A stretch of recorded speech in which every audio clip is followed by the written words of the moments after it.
today we are going to complete the following tasks which are given. Please observe the answers are the following. A is rectilinear, B is pendulum, C is vibratory, D is vibratory or oscillation, E is oscillation or vibratory. Well, E is most probably going for the vibratory, not for oscillation, because here sometimes the particular hand on the tabla will be not appropriate to the time. So this time it can goes for the vibrations. So A is rectilinear again, B is oscillation, C is vibratory, D is oscillation and vibratory both, while E is only vibratory motion. So I hope you can understand the concepts of vibratory motion, oscillatory motions and linear motions. What are they and what they are defined to be. So today we are going to have very important topic of this unit. So please, I just say that please be calm and please observe what I am saying. I will be saying very slowly so that you can understand the concept. So we are dealing in 9th standard with the mechanics. The branch is called mechanics. It's a physics, but it deals with the mechanics stuff. I have explained you in the last class. If you are not understanding this concept, please go to the last class and once see the video which I had uploaded before. Before that, I will just mention there are static motion, kinetic motion, kinetic motion, dynamic motion. What are these? They are the three categories of motion.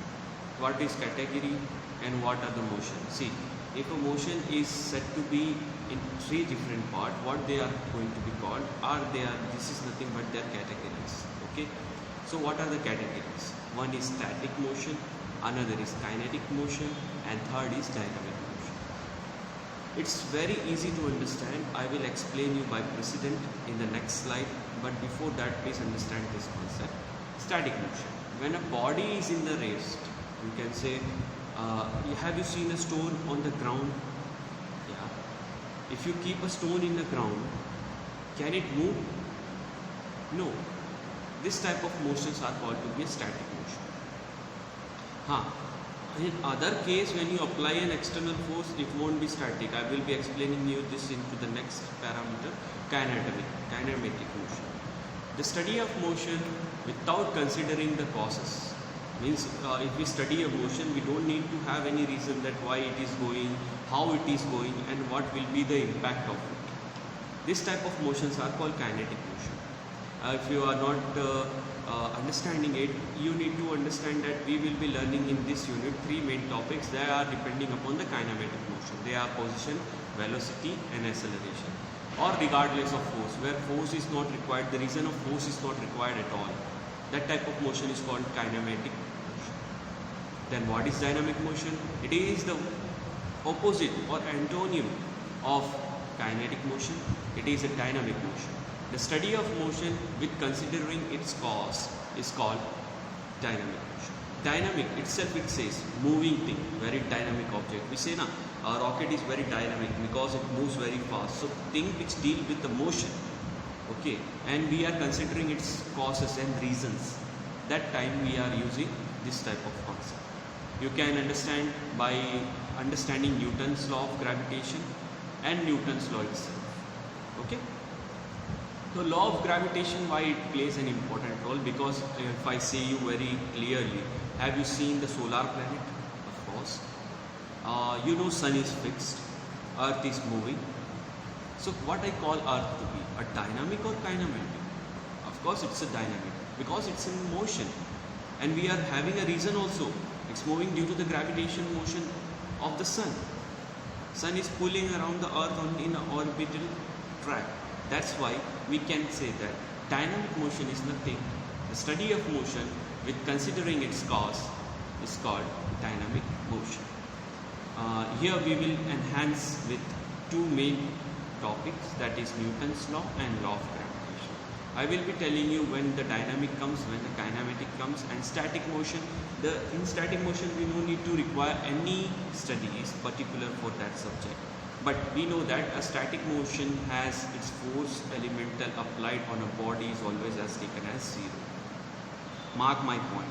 Whenever it's a saying that it's a static thing, please mark this thing. Static things will be always considered as a zero. Okay? If you're having a numerical, in numerical they are telling a body is in a static rest and what will be the force applied to a body. Then you write a simple answer is zero. So static is very easy to understand.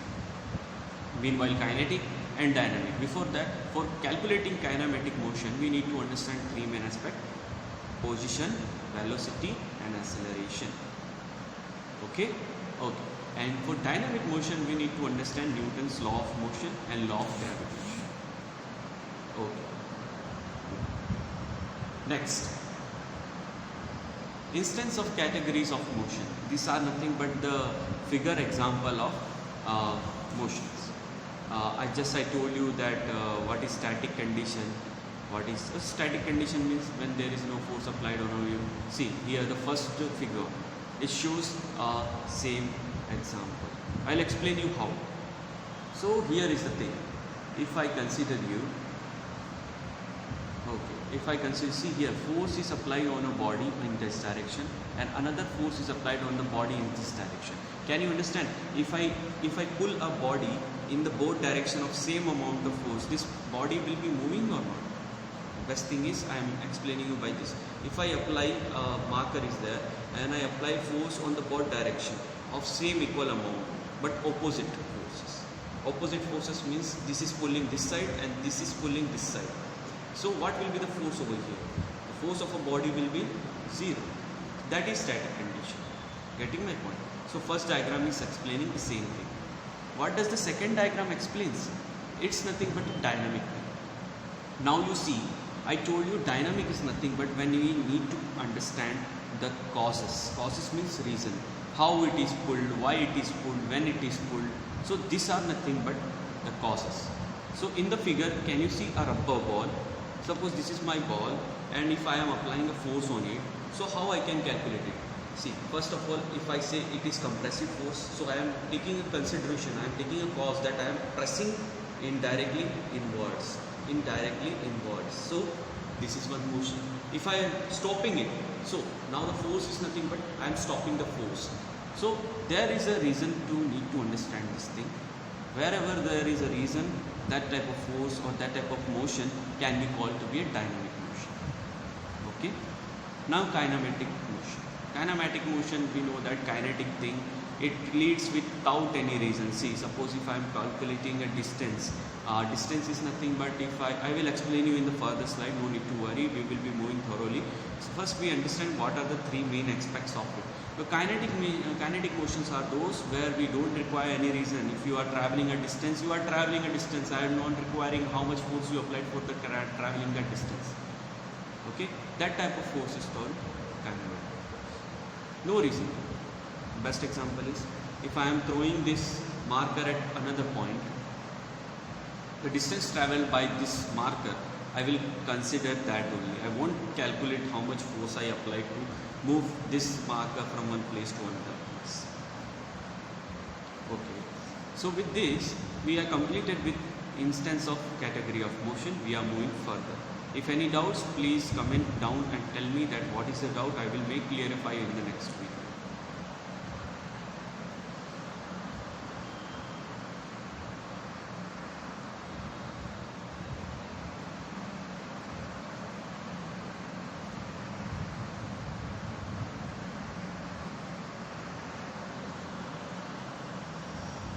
Concept of particle and point. Yeah, this is very important to understand in the physics thing. What is the concept of particle and a point? So what is particle? Particle, points are very interesting thing to understand. If I say you, a aeroplane is moving in sky, okay, above the stratosphere or in the stratosphere if I see, and you are watching it from the ground. Aeroplane is here and you are watching it from here. Can you consider this object as a very small object, which is like a star, small object which is moving in the sky, enormous weight, tremendous vicinity, in that there is a small object? This small object has a mass. Of course it has a mass. We can consider this thing as a particle. So particle is what? Is a point which is endowed with mass. Endowed means it is having its own mass. Okay? So particle is a point which is endowed with mass. It may have physical dimension property. Examples, aeroplane flying in the sky taken as a particle. Atoms in chemistry you can understand. When we deal with the chemistry, what is atom? A smallest part of an element is called atom. Atom has mass, yeah, 1 atomic mass we have. So atom in a chemistry, we can consider it as a particle. Like that in physics, when we calculate any object in a plane, that object is calculated, is taken as a particle. But it should have a dimension property, like its weight or anything else. Here is a diagram of Y1 and Y2. Can you see that? Y1, it's replicated a downwards force, which is mg. Mg means mass into gravity. No need to worry, we'll move back to that. So when we replicate an object with its gravity or it's a force, it has some mass on it. That type of object is what? What is point? Point is a dimensionless property. Dimensionless property means it doesn't have any mass consideration, it's just a point. If I take a graph and I plot one point, that is a point, we don't have its mass. So this type of object are called points. Best example if I need to give you in understanding is when you see a star from Earth, what it looks like, what you will call it. Please comment me down below. Okay, it's a particle or it's a point. Please answer me. On your answer, I can understand did you got the concept or not. Next points. Scalar quantity and vector quantity. Guys, this is the very interesting and very important topic which will be throughout your entire studies. This property will lead you to all the concept of physics when you are going for the engineering sector or you are moving in the science sector. Definitely the thing is very understandable and very easy to understand. Okay, first we are going with the scalar quantity. Now the name itself is telling scalar. Scalar means only we required is dimension of magnitude. What is magnitude? Best example.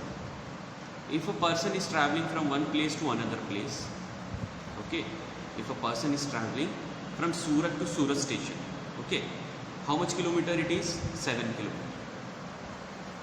So what is my scalar quantity? Distance will be my scalar quantity. Only 7 kilometer. I don't need any direction.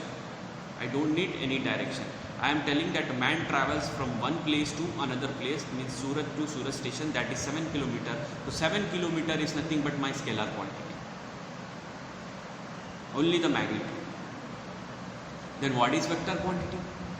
Vector quantity, same example I am taking. A person is traveling from Surat to Surat station, that is 7 kilometer, but he traveled in first east direction, then he moved to west direction, then he moved to north direction, then again he moves to left side. Here what I am taking? Here I am taking the direction also.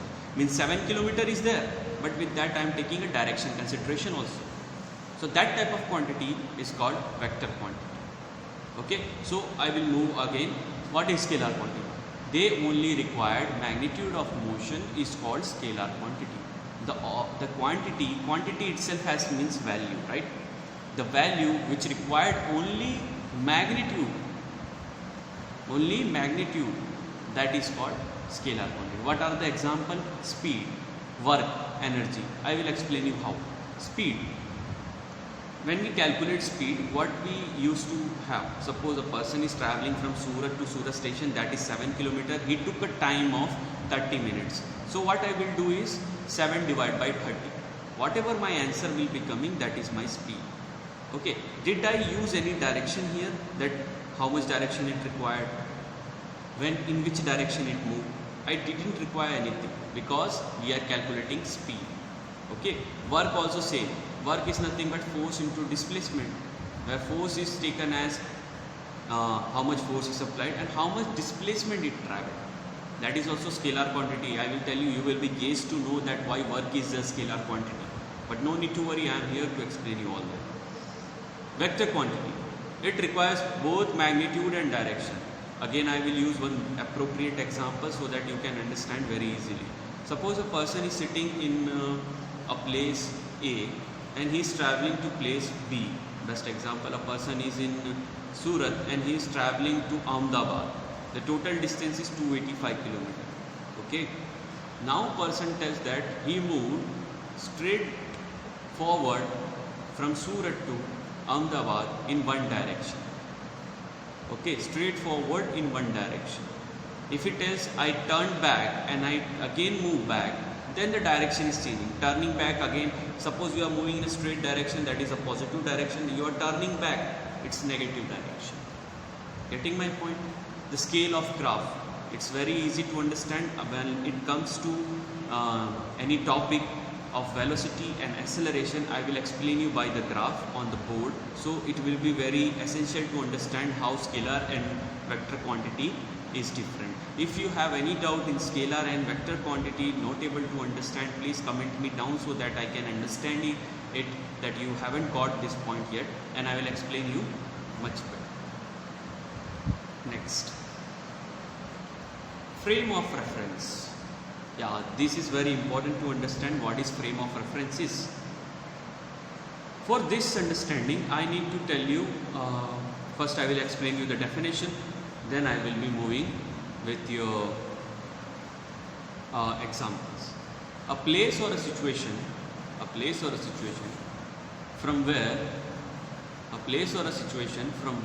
an observer do their observation are taken as a frame of reference. What does it mean? It's a very nice thing to be telling.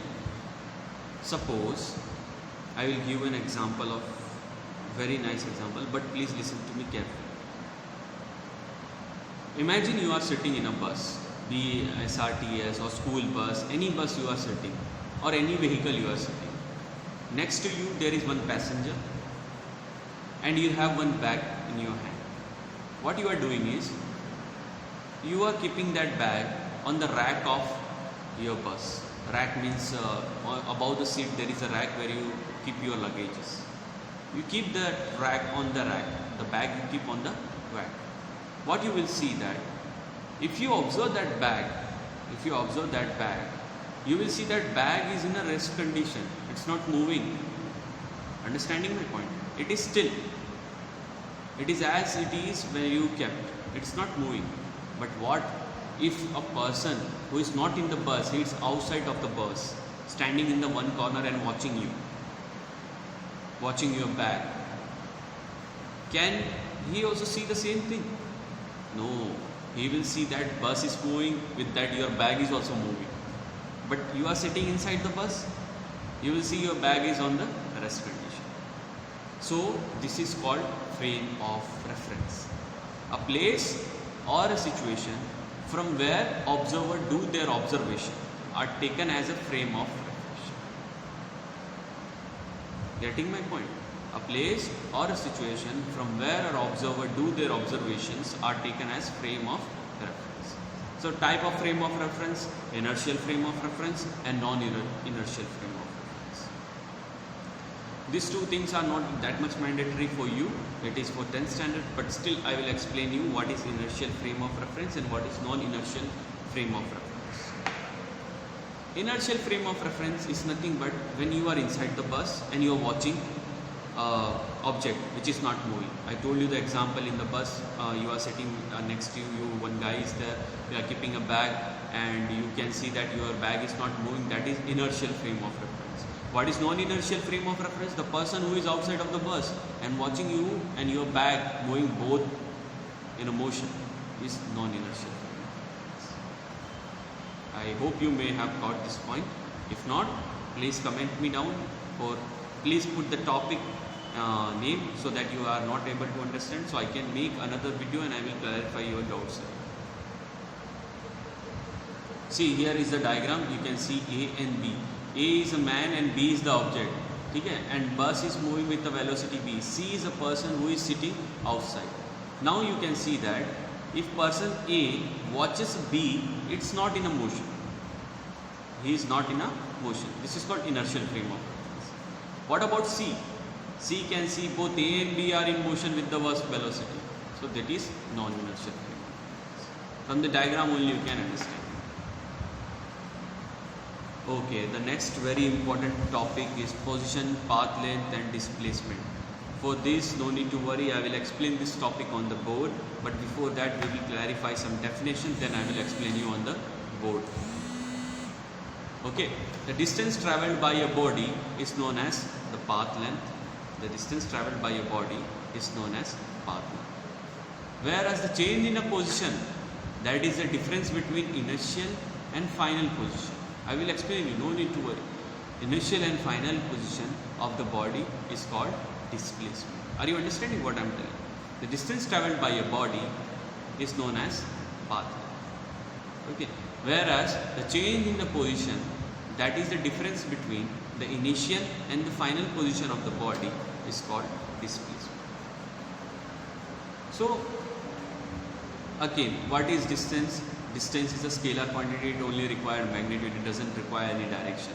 A total length of the path travelled regardless to the direction is SI unit is meter.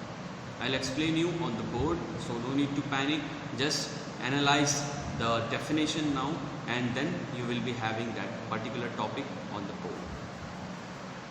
Next is in instance we choose an origin, a frame of reference is always required. Okay, I will explain you everything, just a moment.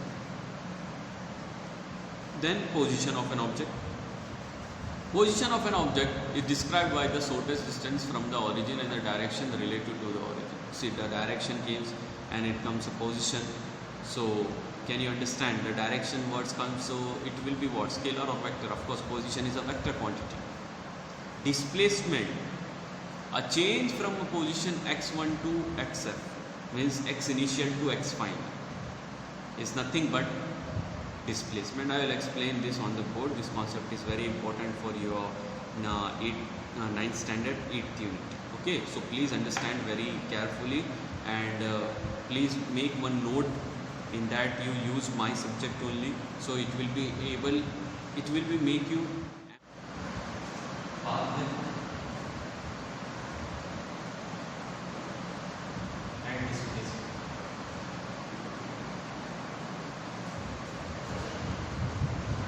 So first of all, these three of all require one main thing, that is frame of reference.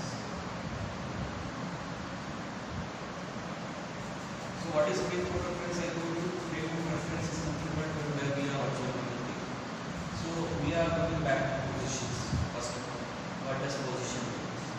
So position is nothing but it is a vector quantity. See, it is a vector quantity. I am writing quantity outside. It's a vector quantity, while path length is nothing but it's a scalar quantity and displacement is nothing but vector quantity. Okay, so when we deal with position, what does position mean? Suppose this is Ram, this object or this boy is Ram. He is standing at point A. He is standing at point A. Okay, and he wants to go his home. His home. This is at point B. So what are positions? Position Ram is A and position home is B. This is called position. So why they are vector? Very good question. Vector because where they are standing, that is also important. Suppose they are standing, that direction is east and the house is in the west. So definitely direction just varies. Okay. So that's why positions are a vector. I hope you may understand this topic. If you got to understand it, then it's very good to follow us. We are moving for a further back another topic. As soon as we see for the path, I am moving with path. For path length, Ram is moving. Ram is moving. This Ram is moving to point B. To point B. The distance travelled by Ram from A to B is nothing but R. So the distance traveled by Ram is R. So what will be the displacement? Displacement is very interesting.